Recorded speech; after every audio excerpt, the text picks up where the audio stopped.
Ok, est-ce que vous vous souvenez de ça?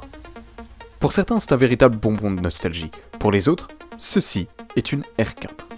Quand Nintendo sort la DS en novembre 2004, des petits malins ont cherché à comprendre comment elle fonctionnait pour voir ce qu'on pouvait faire de marrant avec. Très vite, ils se sont rendus compte que chaque cartouche contenait une clé stockée à un endroit précis de sa mémoire. Et lorsqu'un jeu officiel était inséré dans la console, elle allait chercher la clé à l'endroit concerné, et si elle s'y trouvait, alors elle lisait le contenu de la cartouche. Et cette découverte va être à l'origine d'une des plus grandes vagues de piratage de l'histoire du jeu vidéo. Pourquoi? Parce qu'elle n'est pas tombée dans l'oreille d'un sourd. Une entreprise chinoise nommée R4 Team va développer une cartouche contenant la clé et pouvant accueillir une carte micro SD, permettant ainsi d'installer et de démarrer des ROM et d'autres copies de jeux sur la console.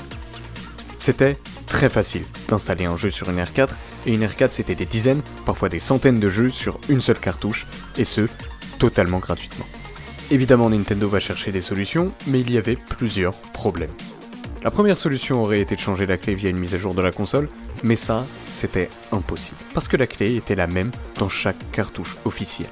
Donc la changer, c'était rendre obsolètes des milliers de cartouches déjà vendues et empêcher des milliers de joueurs de jouer à leurs jeux qu'ils avaient déjà achetés.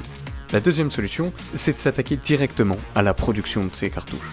Mais attaquer une entreprise chinoise en justice, c'est presque mission impossible.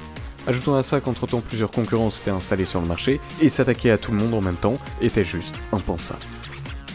Donc à ce moment-là, les R4 explosent de partout, on a des entreprises qui produisent des cartouches pouvant accueillir des centaines de jeux gratuitement, et Nintendo ne peut juste rien faire. Finalement, la firme japonaise va réussir à interdire la vente et la distribution de ces cartouches dans de nombreux pays, et avec la sortie de la 3DS en 2011 et ses mises à jour fréquentes, cela empêchera la lecture de ce type de flashcard.